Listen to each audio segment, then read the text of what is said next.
We're celebrating American Education Week here on Mass Appeal. We are joined by the one, the only Alexis Avila. He's the founder of Prepped and Polished Tutoring and Test Preparation.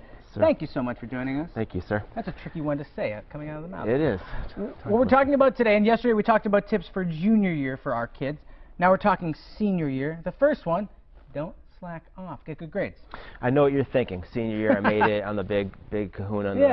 Big man on campus. Yeah, big man on campus. But you still want to get good grades, especially first semester, because colleges will take notice, and I have heard stories where they take away your acceptance letter if you screw around. Really? So you want to really do that. But you also want to show leadership senior year, because it's just going to kind of give you some good habits going into college. Because that's the thing. You're doing half of this for the college to get in there, but you're also doing it for yourself too, because you're learning these skills and you're also putting them on your resume. But most importantly, you're learning them for you. Absolutely.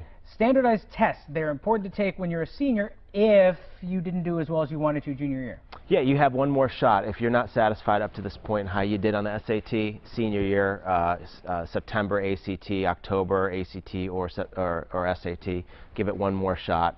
That's the time to do it. There's going to be a lot of deadlines coming up in your senior year, so the way you can get ahead of one of them is to knock out that college essay early.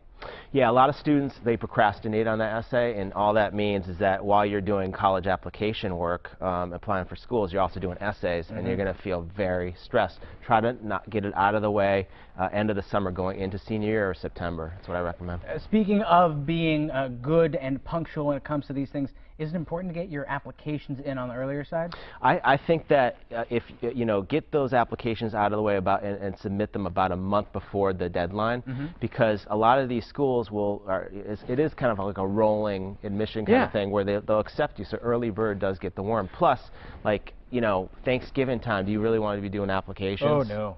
Everybody's having a good time. Exactly, and you're sitting in the corner on the laptop. You don't want to be that guy. Well, you think about it too, obviously I don't know if this is true, but let's say a college has 500 slots. They're not getting a lot of applications early, but they have all the slots to fill. As it gets later in the process, they're getting more applications and presumably less spots to fill. Yeah, absolutely, so why not submit it early? Exactly.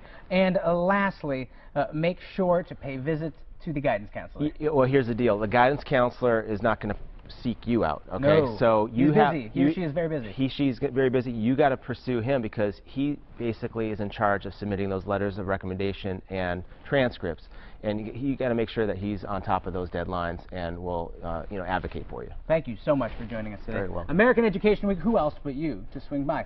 This man's got the answers.